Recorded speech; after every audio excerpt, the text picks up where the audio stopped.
Hello friends, मैं Aparna Pandey crazy learner में आपका स्वागत करती हूँ। फ्रेंड्स, इस वीडियो में हम लोग बात करेंगे केवीएस पीआरटी एग्ज़ाम को लेकर के कि इसे हम सब्जेक्ट वाइज कैसे प्रिपेयर कर सकते हैं ऑफिशियल नोटिफिकेशन आने से पहले। फ्रेंड्स, आप मेरी बात इस वजह से भी सुन सकते हैं क्योंकि मैंने खुद भी इस एग्ज़ाम को, इस रिटन एग्ज़ाम को मैंने बहुत ही अच्छे मार्क्स के साथ क्वालिफाई किया था। फ्रेंड्स, मैंने एक वीडियो भी डाला हुआ है जो इससे पहले का वीडियो है, उसमें मैंने डिस्कस भी किया हुआ है कि मेरी स्ट्रेटजी क्या थी हर सब्जेक्ट को लेकर के, और उसी सीरीज़ में मेरा ये दूसरा वीडियो है। और मैं आपको यहाँ पर ये बात क्लियर कर दूँ कि ऐसे ही मैं सब्जेक्ट वाइज जो है सिलेबस डिस्कशन, देखिए सिलेबस के लिए मैं यहाँ पर आपको PDF आपको लिंक में दे दूंगी, और या फिर सिलेबस तो आपको हर जगह मिल जाएगा, आप गूगल पे सर्च करेंगे वहाँ भी मिल जाएगा। यहाँ पर सिर्फ सिलेबस की बात हम लोग नहीं करेंगे, यहाँ हम लोग बात करेंगे कि किस तरीके से क्वेश्चन जो है वो पुटअप हुआ था। लास्ट ईयर जो पेपर हुए थे उसका मैंने पूरा क्या है, पूरे जो PYQ हैं उनका मैंने क्या किया, एनालिसिस किया। फ्रेंड्स, मैंने सारे पेपर देखे और फिर उसमें ये पाया कि इन टॉपिक्स से क्वेश्चन जो है हमारे पुटअप हुए थे। फ्रेंड्स, कभी भी कोई भी एग्जाम अगर आप देने जा रहे हैं तो सबसे बढ़िया सोर्स होता है उसके प्रीवियस ईयर क्वेश्चंस। आप उन्हें देखिए, आप समझेंगे, आपको एक राह दिखेगी कि हमें किस डायरेक्शन में जो है वो प्रेपरेशन करनी है। और ये काम मैंने खुद आपके लिए कर दिया है और मैंने बहुत ही अच्छे से यहाँ पर लिखा हुआ है। अभी मैं आपको पूरा अच्छे समझाने वाली हूँ कि कैसे हम लोग इस एग्ज़ाम को प्रिपेयर कर सकते हैं सब्जेक्ट वाइज। और इसी में से आज मैं हिंदी को ही डिस्कस करने वाली हूँ सबसे पहले, और फिर इसके बाद मैं इंग्लिश को ऐसे ही डिस्कस करूँगी कि उसको आपको किस तरह से प्रिपेयर करना है।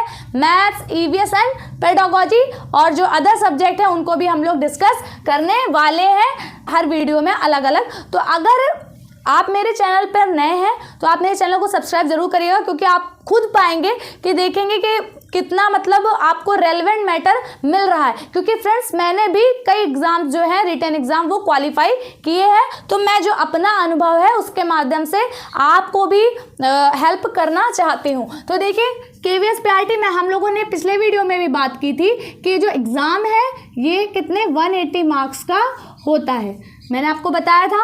और इसमें मैंने आपको ये भी बात बताई थी कि फ्रेंड्स, इसमें जो लैंग्वेज पोर्शन है, मतलब आप इंग्लिश और हिंदी की अगर बात करें तो ये 30 मार्क्स जो है वो कैरी करता है। 30 मार्क्स जो है उससे क्वेश्चन इंग्लिश से और 30 मार्क्स के हमारे हिंदी से पुटअप होते हैं। ठीक है, ये अब इसी में से ही हम लोग आज 30 मार्क्स की बात करने वाले हैं हिंदी की, कि जो अलग अलग शिफ्ट में एग्जाम हुए थे उसमें किस तरह से क्वेश्चन पुटअप हुए थे। एक और बात मैं फ्रेंड्स आपसे ये कहना चाहूँगी कि देखिए, ऑफिशियल नोटिफिकेशन 2025 पे मतलब आना ही है, क्योंकि मैंने आपको बताया था कि जो केवीएस है ये अपनी टाइम से वैकेंसी रिलीज करता है, और जो इसका एग्ज़ाम है वो भी सिलेबस वाइज ही आता है। ठीक है, जैसे कहीं हम लोग एग्ज़ाम यूपी में ही देखते हैं कि सिलेबस कुछ, कभी कभी सिलेबस से आउट ऑफ सिलेबस भी कुछ हम क्वेश्चंस देख लेते हैं, लेकिन यहाँ पर आपको सब सिलेबस से ही मिलने वाला है। और इसकी रामबाण एक रणनीति में अगर आपको एक वर्ड में बताऊँ हिंदी के लिए, तो आपको NCERT जो 1 to 5 है उसको अच्छे से देख लेना है। ठीक है, अभी हम इसकी इंपॉर्टेंस भी देखेंगे कि इसमें क्या हुई इस एग्ज़ाम में। तो देखिए, what to prepare before official notification, आप क्या क्या प्रिपेयर कर सकते हो। मैंने आपसे एक बात और कही थी कि देखिए, और नोटिफिकेशन में अगर कुछ मान लीजिए चेंजमेंट भी होता है सिलेबस में, मैं आपको ये बात कहूँगी कि जो लैंग्वेज है ये नहीं कहीं जाने वाली है, और जो ग्रामर पोर्शन है वो भी कहीं नहीं जाने वाला है। ग्रामर आपको आनी ही चाहिए, ये बात मैंने आपको पिछले वीडियो में भी कही थी। मेरा जो ग्रामर पोर्शन है वो काफ़ी सही था, और इसी वजह से ही शायद इसने काफ़ी अच्छा रोल भी प्ले किया मेरे जो एग्ज़ाम है उसको क्वालिफाई करने में। ठीक है, तो देखिए यहाँ पर जो है हमें क्या प्रिपेयर करना है। सबसे पहले हम PYQ देखते हैं जो 30 मार्क्स के थे हमारे हिंदी। इसमें जो 10 मार्क्स वाला पार्ट है मैंने आपको अच्छे से बताया, जो पहले जनरल हिंदी आती है वो 10 मार्क्स की होती है, फिर सब्जेक्ट कंसर्न में भी हिंदी पूछी आती है वो 20 मार्क्स की होती है। तो जो 10 मार्क्स है उसमें आपका लिंग, वचन और कारक से एक एक क्वेश्चन पूछे गए थे। अच्छा देखिए, जो भी पेपर CBSE ऑर्गेनाइज कराएगी, आप कभी भी देखना कि सीबीएसई जो पेपर ऑर्गेनाइज कराती है, यहाँ तक कि जो टीचिंग एग्जाम की हम अगर बात करें, सीटेट जैसे ऑर्गेनाइज कराती है सीबीएसई ही, और केवीएस भी सीबीएसई ही ऑर्गेनाइज कराती है। तो आप ये बात पाओगे कि जो ये है, ये केवीएस या सीटेट, इनमें सीबीएसई क्या करता है, हमेशा कॉन्सेप्ट पर फोकस करता है, आपके रटने पर नहीं। मतलब आपसे एक सेंटेंस पूछेगा और पूछेगा इसमें कौन सा कारक चिन्ह है, आप समझिए, आप बताइए। आप यहाँ पर संधि में, आप यहाँ 20 मार्क्स वाले में देखेंगे तो आपको आनी चाहिए, आपकी समझ डेवलप होनी चाहिए। ये सब चैप्टर आप देखोगे तो ये हिंदी व्याकरण के चैप्टर हैं, ठीक है, कई एग्जाम्स में आते हैं। अगर आप लेखपाल वगैरह या यूपी ट्रिपल एससी के जो एग्जाम होते हैं, लेखपाल हो गया, वीडियो भी मैंने रिटन एग्जाम क्वालिफाई किया है, उसकी भी मैं, आप कहेंगे तो मैं उसकी भी रणनीति साझा करूंगी। तो उन सब में ये सारे चैप्टर्स आते हैं। तो ये कॉन्सेप्ट बेस काफ़ी पूछता है, मतलब आपकी समझ विकसित होनी चाहिए। कई बार आप रट लेते हो लेकिन आपको पता नहीं होता। और मैंने खुद देखा है कि खुद YouTube में मैंने देखा कि कई बार आपको उतने अच्छी तरीके से शायद समझाया भी नहीं जाता है ना, ऐसा होता है। देखिए, मैं कोई बहुत बड़ी टीचर नहीं हूँ, लेकिन मैं इतना आपको गारंटी देती हूँ कि जब मैं ये टॉपिक्स, मैं अभी बताऊँगी कि मैं आपकी क्या क्या हेल्प कर सकती हूँ, मैं जब ये टॉपिक आपको पढ़ाऊँगी आपको कभी कन्फ्यूजन नहीं होगा। मैं ये नहीं, शायद मैं इतना अच्छे से बता ना पाऊँ कि ये है क्या, लेकिन क्वेश्चन आपके एक एक बन जाएंगे उससे। मतलब आपका कॉन्सेप्ट इतना क्लियर होगा उसको ये लेकर के कि सच में जो संधि है वो यहाँ पर ये वाली संधि क्यों है, संधि का ये टाइप क्यों है, यहाँ पर ये टाइप क्यों है, समास पहचान लेंगे आप कि यहाँ पर कौन सा समास है, इस तरीके से, ठीक है। तो यहाँ लिंग वचन कारक से आपसे एक एक क्वेश्चन पुटअप हुए थे। बाकी आपके शब्द भंडार से क्वेश्चन पुटअप हुए थे, जैसे विलोम, पर्याय, मुहावरे, तद्भव, तत्सम, ठीक है। और ऐसा ही सेम शब्द भंडार आपका जो है 20 मार्क्स वाले में भी पुटअप हुआ था। मतलब अगर हम सिर्फ शब्द भंडार की बात करें तो 8 मार्क्स इससे थे। अब ये एक दिन में तो आप प्रिपेयर नहीं कर लोगे, ठीक है। तो ये जो है इसको आपको डेली एक रूटीन बनाना है लर्निंग का, और आप अगर रोज इसके लिए आप 15 मिनट भी दे देंगे ना तो आपका अच्छे से ये चीज़ हो जाएगी, ठीक है। तो 8 मार्क्स ये लगभग हो गए, ठीक है। इसमें एक एक क्वेश्चन हमारे हो गए।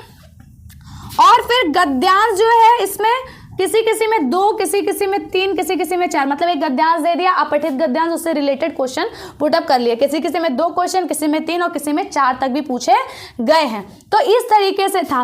ऐसे संधि, समास, इन सब से एक एक क्वेश्चन था हमारा, ठीक है। अच्छा, यहाँ पर संधि विच्छेद में फर्स्ट पार्ट में कहीं आपको क्वेश्चन देखने को मिलते हैं, जैसे किसी में लिंक का नहीं दिया आपको क्वेश्चन और संधि विच्छेद कर दिया, ठीक है, ऐसा भी था। और एक ये पार्ट आपको ये जो दिख रहा है एनसीईआरटी हिंदी बुक 1 to 5, आप मतलब जब पिछली बार ये पेपर आया तो स्टार्टिंग के वालों को काफ़ी लॉस हुआ, क्योंकि ऐसा एज्यूम ही नहीं किया था किसी ने कि ये बुक से डायरेक्ट क्वेश्चन आ जाएगा। पर मैं आपको बता दूं, अगर आपको केवी क्वालिफाई करना है, एनसीईआरटी की आदत आपको डालनी होगी, एनसीईआरटी आपको पढ़ना होगा, ठीक है। और मैंने पढ़ा था, ठीक है, मैंने पढ़ा था। तो मैं आपको बताऊं कि एनसीईआरटी हिंदी की बुक आपको 1 to 5 जो है किस तरह से प्रिपेयर करनी है। इतना डीप में क्वेश्चन आया था कि आपको एक चैप्टर है अगर मान लीजिए, तो उस चैप्टर के अंदर क्या कहानी, उससे रिलेटेड क्वेश्चन, ठीक है। एक तो ये टाइप हो गया। दूसरा, उस जो चैप्टर आया उसकी विधा क्या है, विधा मतलब वो एक चैप्टर का नाम दे दिया मान लीजिए, फिर उससे पूछ लिया कि ये कहानी है या कविता है या संस्मरण है, इस टाइप से क्वेश्चन, समझे आप, मतलब काफी डीप में जाके। फिर ऐसा भी कि एक चैप्टर का नाम दे दिया और पूछा कि ये किस क्लास का चैप्टर है, आप समझ रहे हो, मतलब इतना डीप में जाकर के क्वेश्चन जो है पुटअप होता था। अब हिंदी की बुक का नाम क्या है एनसीईआरटी वाली, जैसे रिमझिम है ना, तो इस तरीके से क्वेश्चन इसमें क्या है हमारे पूछे गए थे। और साथ ही साथ जो रचनाकार है, लेखक है उस चैप्टर के, उनसे भी रिलेटेड, जैसे कोई फेमस रचनाकार या लेखक है या फेमस नहीं भी है तब भी क्वेश्चन पुटअप हुए थे, ठीक है। ये जो हम लास्ट में देखते हैं गद्यांश, अपठित गद्यांश से, इसमें 5 क्वेश्चन, मतलब आपको लगभग 9-10 क्वेश्चन देखने को मिलेंगे। तो क्या हम इसे प्रिपेयर कर सकते हैं? मैं देखती हूँ कई बार इसकी भी प्रैक्टिस होती है यूट्यूब में, फालतू की लाइव क्लासेस चलती हैं। तो मैं आपको बताऊं कि जो खुद ही बता रहे हैं कि वो अपठित है, जैसे यहाँ पर अपठित ही गद्यांश आपको देखने को मिलेगा, मतलब ऐसा नहीं है कि कहीं से दिया गया है। वो अपठित गद्यांश होता है, मतलब वहां पर आपकी समझ देखी जाती है कि आप किस तरीके से इस पैसेज को पढ़ के आंसर आप निकाल पा रहे हो। तो ये तो मैं नहीं प्रिपेयर करा सकती और ये आपको करना भी नहीं है। कई लोग आपको इसे भी प्रिपेयर कराएंगे। मैं आपको बता रही हूँ what to prepare before official notification. क्या क्या आप कर सकते हो। आप ग्रामर पोर्शन अपना मजबूत करिए इन सब पर। वैसे तो इतने ही चैप्टर इसमें ग्रामर में आए थे, लेकिन मैं आपसे कहूंगी कि कुछ एडिशनल भी प्रिपेयर करिए, ठीक है। इसलिए क्योंकि कई बार कोई एक पार्ट जो है वो किसी दूसरे ग्रामर के पार्ट से भी रिलेटेड होता है। हिंदी व्याकरण आपको आनी चाहिए। अगर आप केवीएस में टीचर बनना चाहते हैं तो हिंदी व्याकरण और इंग्लिश व्याकरण मतलब इंग्लिश ग्रामर वो भी आपको आनी चाहिए। और ये तो ऐसी बात है कि ये तो पता है समझ बेस्ड होते हैं। आप वोकैब्स नहीं रट सकते हो इंग्लिश में, लेकिन आप इंग्लिश में भी ग्रामर प्रिपेयर कर सकते हो और अच्छे मार्क्स ला सकते हो। तो मैं आपसे यही कहना चाहूंगी कि आप ये शब्द भंडार जो है इसके मतलब इस पर भी थोड़ा फोकस कर सकते हैं। बुक को आप अच्छे से पढ़िए। बाकी ग्रामर की टेंशन मत लीजिए, ग्रामर आप कहीं और से भी पढ़ सकते हैं या मैं खुद ग्रामर के लिए आपके लिए वीडियो लाऊंगी।